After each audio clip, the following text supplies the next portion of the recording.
Hello दोस्तों, welcome back. I am Chandrabhushan और आप देख रहे हैं बीटीटी सीपी यानी Bihar technical training centre Patna. तो दोस्तों आज का वीडियो बहुत ही अमेजिंग होने वाला है। आज हम बात करने वाले आप लोग को विंडो एसी के इलेक्ट्रिकल सिस्टम के बारे में। क्या? विंडो एसी के इलेक्ट्रिकल सिस्टम के बारे में। इससे पहले गाइस हम लोग पढ़े थे विंडो एसी के मैकेनिकल सिस्टम। क्या? मैकेनिकल सिस्टम के बारे में, यानी कि जिन जिन रास्तों से गैस का सप्लाई हो रहा था वो क्या था, टोटल सब था मैकेनिकल सिस्टम। अब क्या पढ़ेंगे? आज हम लोग पढ़ने वाले हैं इलेक्ट्रिकल सिस्टम। क्या? आज हम पढ़ेंगे इलेक्ट्रिकल सिस्टम के बारे में। आज इलेक्ट्रिकल सिस्टम के अंतर्गत जितना भी पार्ट आता है सभी पार्टों का नाम और उसका काम क्या है और किस उसका उपयोग कहाँ कहाँ पे किसका क्या उपयोग होता है वो टोटल चीज के बारे में बात करने वाले हैं। तो गाइस आज का वीडियो बहुत ही अमेजिंग होने वाला है। चलिए वीडियो शुरू करते हैं। जैसे देखिए गाइस, पहला मेरा क्या है, कंप्रेसर। क्या है? कंप्रेसर। अब देखिए इससे पहले हम क्या बताए थे, कंप्रेसर मैकेनिकल पार्ट भी है और इलेक्ट्रिकल पार्ट भी है। एसी हो या फ्रिज हो, कंप्रेसर ये एक ऐसा पार्ट है जो कि मैकेनिकल और इलेक्ट्रिकल दोनों है। क्या? मैकेनिकल और इलेक्ट्रिकल दोनों पार्ट है कंप्रेसर ही। ठीक है, अब हम लोग जानते हैं, पहले हम इसका डायग्राम बना लेते हैं, फिर इसको उसके बाद आपको बताते हैं और दिखाते हैं। ठीक है, ये देखिए हम दो कंप्रेसर बनाए। ठीक है, कंप्रेसर, ये भी कंप्रेसर है और ये भी कंप्रेसर है, दोनों हमारा कंप्रेसर ही है। लेकिन अब देखिए इसमें क्या है और इसमें क्या है, अंतर देखिए क्या है, क्या दिख रहा है, ये दिख रहा है और इसमें कुछ नहीं है। ठीक है, ये हमारा क्या है, इस कंप्रेसर को क्या कहते हैं, इस कंप्रेसर का नाम है सेमी हार्मेटिक कंप्रेसर। क्या है नाम इसका? Semi hermetic compressor. और ये इसका नाम क्या है, इसका नाम है रोटरी कंप्रेसर। क्या? Rotary compressor. आजकल जितने भी कंप्रेसर आ रहे हैं, आजकल जितने भी कंप्रेसर आ रहे हैं, लमसम कंप्रेसर आपको ये रोटरी कंप्रेसर मिलेंगे। ये मेड इन चाइना होता है, रोटरी कंप्रेसर मिलेंगे।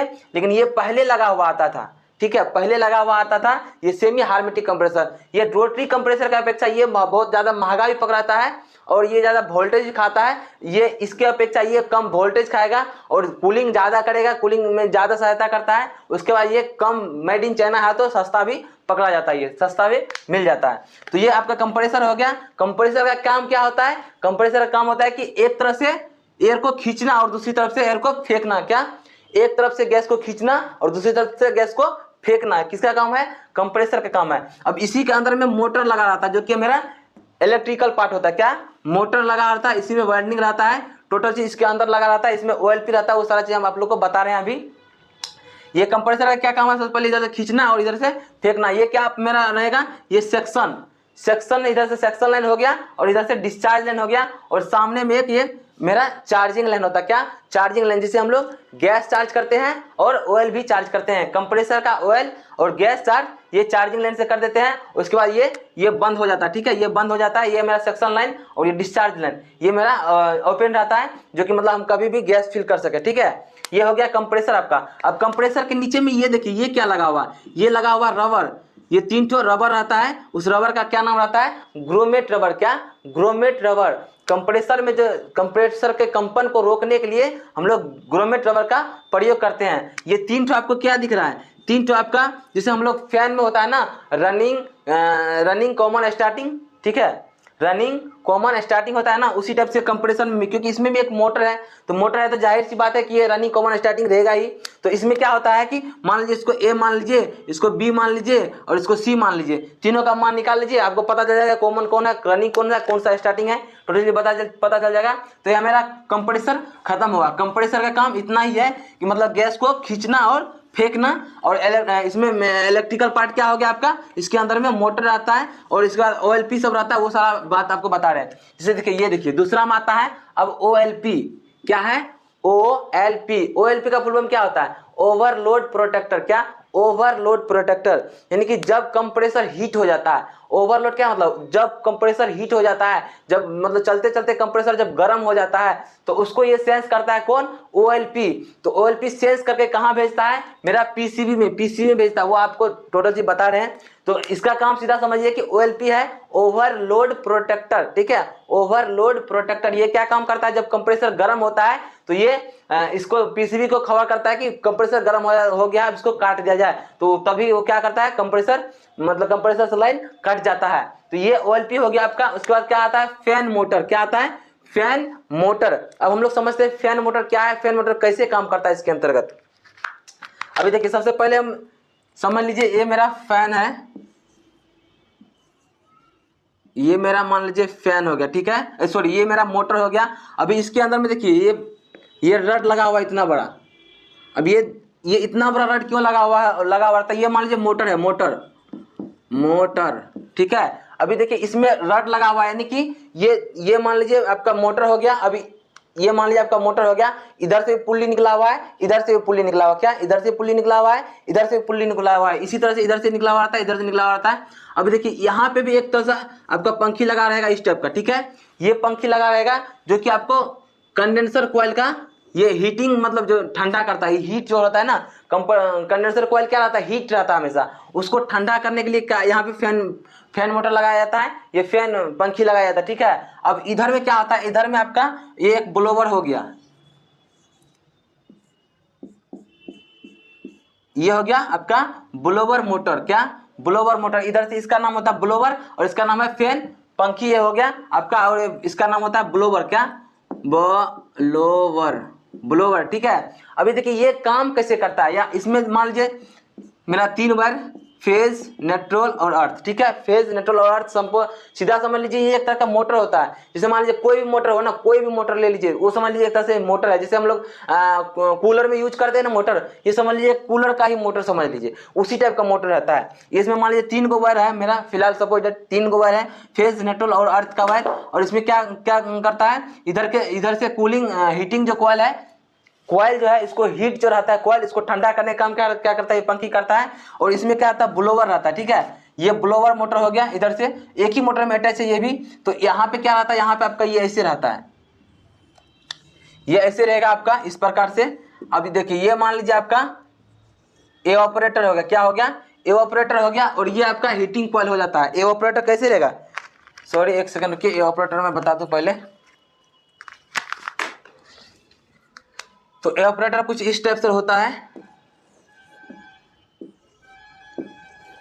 ये आपका एवापोरेटर है। देखिए अब एवापोरेटर में क्या होता है कि यहाँ से ये मतलब ये पूरा ठंडा रहता है, पूरा कूल रहता है। अब इसको इधर से मान लीजिए अब ये चलेगा तो किसी एक तरफ घूमेगा, मान लीजिए ये ऐसे घूम रहा है, ऐसे घूम रहा है, तो ये जो ऐसे घूमेगा, तो ऐसे जब घूमेगा तो इधर हवा फेंक देगा, इधर हवा फेंकेगा ये भी, और ये भी, इसका भी हवा इधर जाएगा। तो पहले ये जो हवा फेंक रहा है, तो ये हीटिंग जो ये जो पूरा हीट है, इसको क्या कर रहा है, कंडेंसर को कूल कर रहा है, कंडेंसर को ठंडा कर रहा है। अब जो देखिए ये जो बर्फ, इसमें क्या होता है कि मान लीजिए पूरा जो ठंडा रहता है ना, ये ठंडा को खींचता है, खींच करके क्या करेगा, ये ठंडा को जो खींचता है, तो यहाँ से ये पैक रहता है इसी, इधर वो हवा उधर नहीं जा सकता है, यहाँ तक पैक रहता है। और इधर हवा टकरा के क्या होता है कि इस टाइप से इधर से रूम में निकल जाता है। क्या होता है, ये इतना छोटा रहता है, एवापोरेटर इतना छोटा रहेगा आपका, और इधर से क्या रहेगा, इतना खाली रहता जगह, ये मेरा इतना खाली जगह रहेगा। और ये जो हवा खींचता है ना, इधर से खींचता है, तो यहाँ पे टकराता है, और टकरा करके यहाँ से हवा इधर से आपका रूम में आ जाता है, क्या हो जाता है, रूम में फ्लो कर जाता है इधर से। अब देखिए इधर से हवा मान लीजिए इसको रूम में फ्लो कर दिया, अब इधर से जो हवा जा रहा है कंडेंसर को ठंडा कर दिया, तो यानी कि एक ही मोटर 2 जगह काम कर देता है। क्या करता है, विंडो एसी में एक ही मोटर दोनों जगह काम कर देता है। अभी समझ लीजिए मोटर तो समझ गए, फैन मोटर समझ में आ गया कि फैन मोटर का क्या काम है, और ये टोटल चीज मतलब आ गया। अब समझते हैं हम सेलेक्टर स्विच क्या है, सेलेक्टर स्विच के बारे में बता रहे हैं आप लोग को।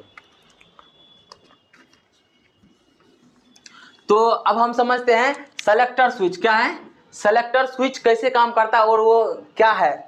सबसे पहले हम लोग जानते हैं सेलेक्टर स्विच का मतलब क्या हुआ, सेलेक्ट करने वाला, क्या सेलेक्ट करने वाला। सेलेक्टर स्विच ऐसे होता है, ये दिखा दे आप लोग को, ये इस टाइप से रहेगा, और यहाँ पे पिन देंगे, यहाँ पे पिन देंगे, और यहाँ कई में 6 पिने होती है, कई में 5 पिने होती है। विंडो एसी में जो लगने वाला होता है सेलेक्टर स्विच, उसमें 5 पिन और 6 पिन लगने वाला होता है। लेकिन जिन एसी में रिमोट रहेगा, रिमोट यानी पीसीबी, क्या रिमोट यानी पीसीबी, जिसमें पीसीबी रहेगा उसमें रिमोट रहना ही रहना है, और जिसमें रिमोट रहेगा उसमें पीसीबी रहना ही रहना है। तो जिन एसी में पीसीबी रहेगा उसमें सेलेक्टर स्विच नहीं दिया जाता। लेकिन हम लोग को सेलेक्टर स्विच के बारे में समझना जरूरी है, समझ लेते कभी कभी तो मिल जाता है, ऐसे तो जाना जरूरी होता है। ये मान लीजिए एक तरफ से रहेगा एन और एक तरफ रहेगा एल, ठीक है, एक तरफ एन और एक तरफ एल रहेगा। तो अब हम लोग क्या समझ जाते हैं कि इधर से लाइन जोड़ना है, इधर से फेज जोड़ना, लाइन जोड़ना, इधर से नेटवर्क जोड़ना, ऐसे नहीं समझना है।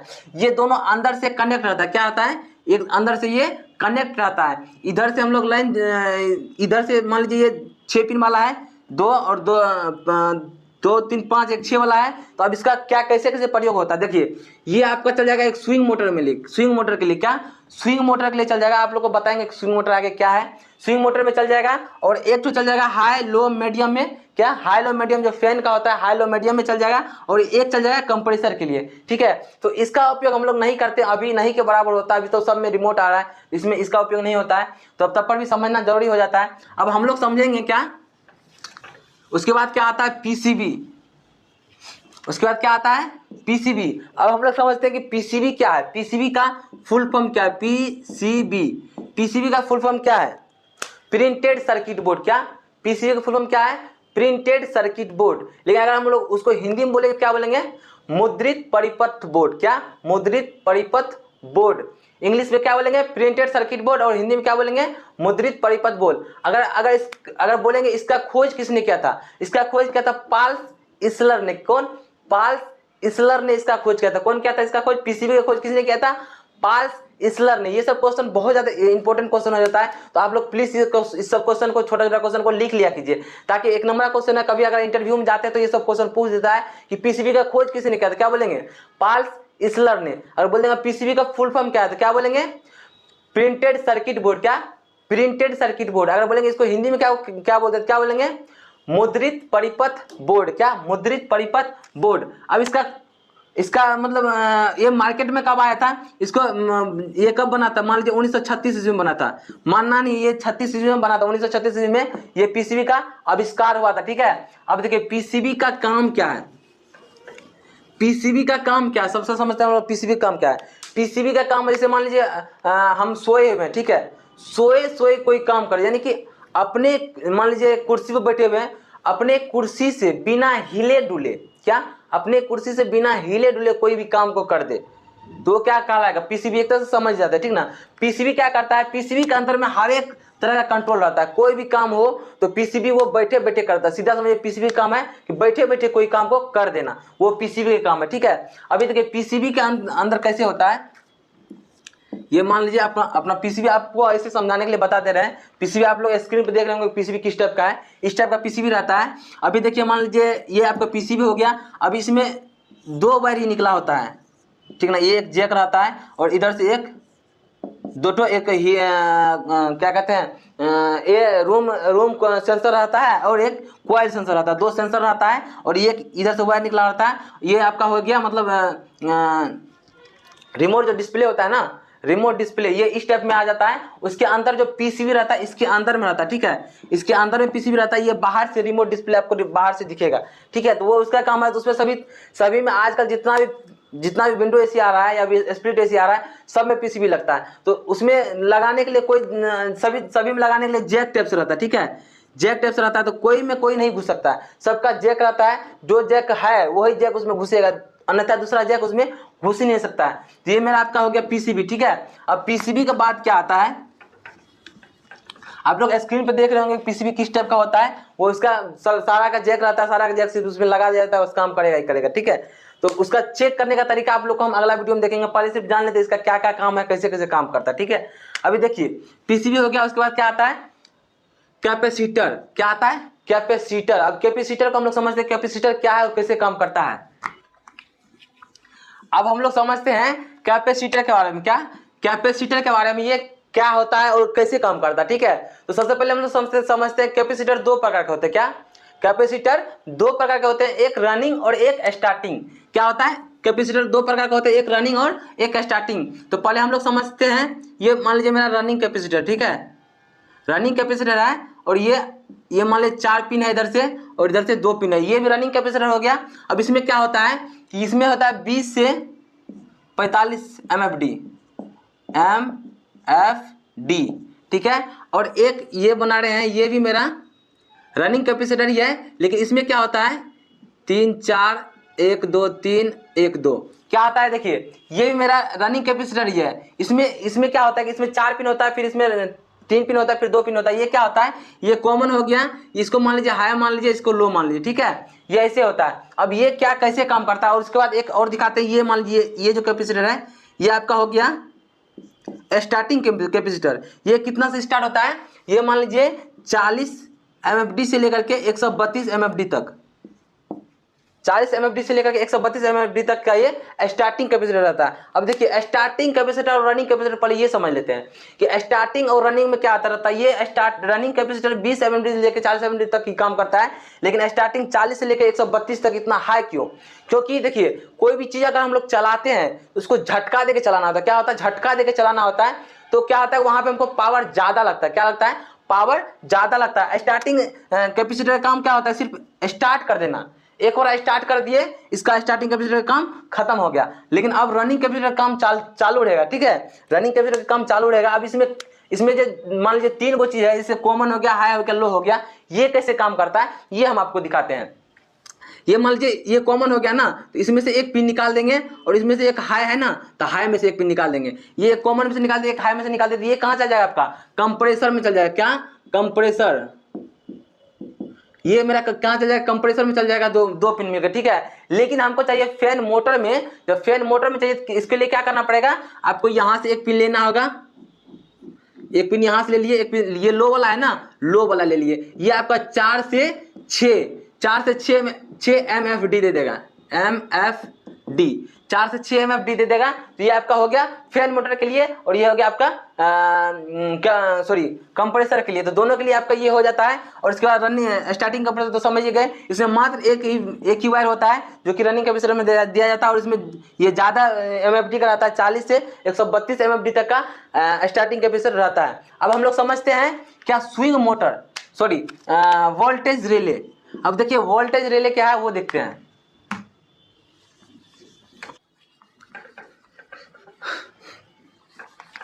अब हम लोग समझेंगे क्या नेक्स्ट क्या है। अब आपका आ गया वोल्टेज रिले। क्या है? Voltage relay. अब वोल्टेज रिले कैसे काम करता है? वो भी एक तरह से इसे बॉक्स का आकार का रहता है, ये इस टाइप का रहेगा। अब इसमें क्या होता है कि इसमें इस टाइप का रहता है, 5 1 2 4, इसमें 3 नहीं होता। ठीक है, 5 1 2 4 इस टाइप का रहता है। इसमें भी इस टाइप का पिन बना रहता है, इस टाइप का रहता है, और इस टाइप का रहेगा आपको।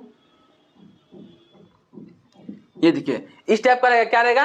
Voltage relay. ये क्या काम करता है? इसका काम पहले हम लोग समझते हैं। वोल्टेज रिले का काम क्या है? वोल्टेज रिले का काम है स्टार्टिंग रिले, ठीक है, स्टार्टिंग कैपेसिटर और रनिंग कैपेसिटर से मिल करके, स्टार्टिंग कैपेसिटर और रनिंग कैपेसिटर से मिल करके कंप्रेसर को चालू करवाने का काम कौन करता है? Voltage relay. अभी देखिए इसमें ये दोनों दो है ना, 2 पिन एक ही से जुड़ा होता है। ठीक है, एक ही से जुड़ा होता है। ये भी पिन एक ही से जुड़ा रहेगा, ये भी पिन एक ही से जुड़ा रहेगा। ये टोटल पिन ये जो 4 है ना, ये भी एक ही से जुड़ा रहता है। समझ लीजिए ये एक तरह से जंक्शन हो गया, जंक्शन पॉइंट हो गया। जैसे मान लीजिए कोई भी चीज का जंक्शन होता है ना, जैसे बोलते हैं ना पटना जंक्शन, पूर्णिया जंक्शन, तो ये जंक्शन का काम करता है। ये मान लीजिए यहाँ से इन करवा दिए और किधर से भी आउट करवा सकते हैं। इधर से इन करते इधर से आउट करवा सकते हैं, इधर से इन करते इधर से आउट करवा सकते हैं। तो इस टाइप का ये होता है। क्या होता है? Voltage relay. वोल्टेज रिले का काम यही है। अब हम लोग क्या समझेंगे?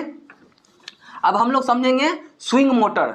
क्या है? Swing motor. अब स्विंग मोटर का काम क्या है? स्विंग मोटर कैसे काम करता है उस चीज के बारे में समझते हैं। पहले समझ लेते हैं स्विंग मोटर होता है कितना, बिल्कुल छोटा सा होता है।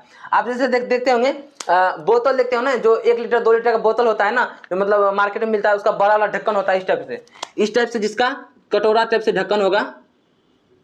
ये देखिए इस टाइप से ढक्कन रहता है। ठीक है, इस टाइप से ढक्कन रहेगा, और इसी में एक प्लस और एक देखिए फेस और न्यूट्रल। फेस और न्यूट्रल समझ लीजिए। अब इसमें क्या लगा रहेगा? इधर से निकला रहता है, और यही क्या करता है, ऐसे करके ये चलाता है। ये जो क्या करता है, इसका आरपीएम अगर समझेंगे तो देखिए इनका आरपीएम क्या होता है? आरपीएम के कितना से कितना होता है? 4 से 6 होता है। यानी कि 1 मिनट में आरपीएम यानी क्या? राउंड प्रति मिनट, यानी कि 1 मिनट के अंदर में ये 4 से 6 बार मात्र घूमेगा। 4 से 6 बार मात्र ही ये टर्न करेगा। ये घूमता नहीं है, पूरा नहीं घूमता है, ये सिर्फ इतना रहेगा। किसी में ऐसे होता है और किसी में ऐसे होता है। ठीक है, ये इस टाइप से होता है। इसका क्या नाम होता है?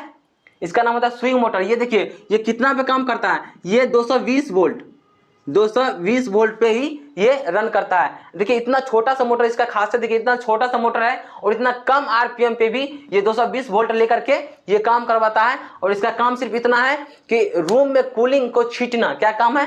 रूम में कूलिंग को यानी कि ठंडक को छींटना, इस टाइप से छींटने का काम कौन करता है, ये स्विंग मोटर करता है। उसके बाद क्या आता है, उसके बाद आता है रिमोट। अब हम लोग समझेंगे रिमोट के बारे में टोटल जानकारी। तो पहले हम रिमोट का चित्र बना लेते हैं, उसके बाद आप लोग को समझाते हैं। तो अब हम समझते हैं रिमोट के बारे में। रिमोट कैसा, रिमोट कैसे मतलब क्या काम करता है। अब देखिए फीचर सब में आपको इतना ही मिलेगा, क्या फीचर सब में इतना ही मिलेगा, लेकिन लिखा हुआ थोड़ा सा ऊपर नीचे हो सकता है, लेकिन फीचर सब में इतना ही मिलेगा। अब समझते हैं कि इसका बटन में क्या क्या अंतर है, क्या क्या कौन सा बटन क्या काम करता है, उस चीज के बारे में जानेंगे। तो सबसे पहले हम लोग जानते हैं ये, इस बटन को देख करके आपको लग रहा होगा कि ये क्या काम करता होगा। ये सिर्फ ऑफ और ऑन का काम करता है। क्या ऑफ और ऑन का काम करता है। ये क्या हो गया, पावर बटन हो गया आपका, ठीक है। ये ऑफ और ऑन का काम करता है। और यहाँ पे क्या लिखा हुआ है, टेम्परेचर, टेम्परेचर लिखा हुआ है ना। तो टेम्परेचर का क्या काम है, ये ऊपर नीचे करेगा ऊपर करेगा। मतलब जब 16 डिग्री पे करना होगा तो 16 डिग्री पे इस पे नीचे दबाएगा तो 16 डिग्री पे हो जाएगा। अगर 32 पे करना होगा तो इस पे इसको दबाएगा तो क्या हो जाएगा, 32 पे। यानी कि जितना कम टेम्परेचर करेगा उतना रूम कूल उतना ज्यादा करेगा, और जितना ज्यादा टेम्परेचर करेगा उतना रूम कूल उतना कम करेगा, ठीक है।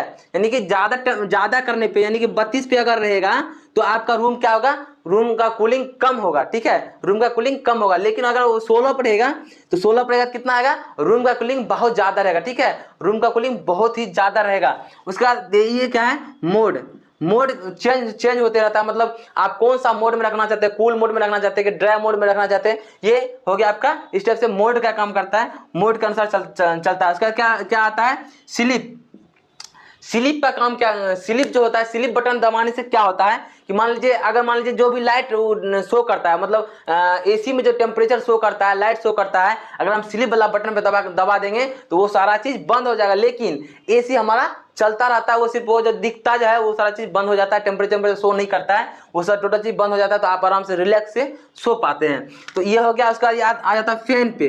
फैन का क्या काम होता है, फैन का काम होता है कि मतलब हाई लो मीडियम समझते हैं ना, हाई लो मीडियम का काम करता है ये फैन। अब एक बार दबाएंगे तो लो हो जाएगा, फिर लो से मीडियम हो जाएगा, फिर दबाएंगे तो हाई हो जाएगा, फिर वही से हाई लो मीडियम, वो इसका फैन का काम करता है, ठीक है। उसके बाद क्या आता है, उसके बाद आता है सुपर कूल। सुपर कूल पे दबा दिए तो मतलब जितना भी कूलिंग होता है वो बेस्ट से बेस्ट कूलिंग आपको देगा सुपर कूल में। उसके बाद क्या आता है साइलेंट।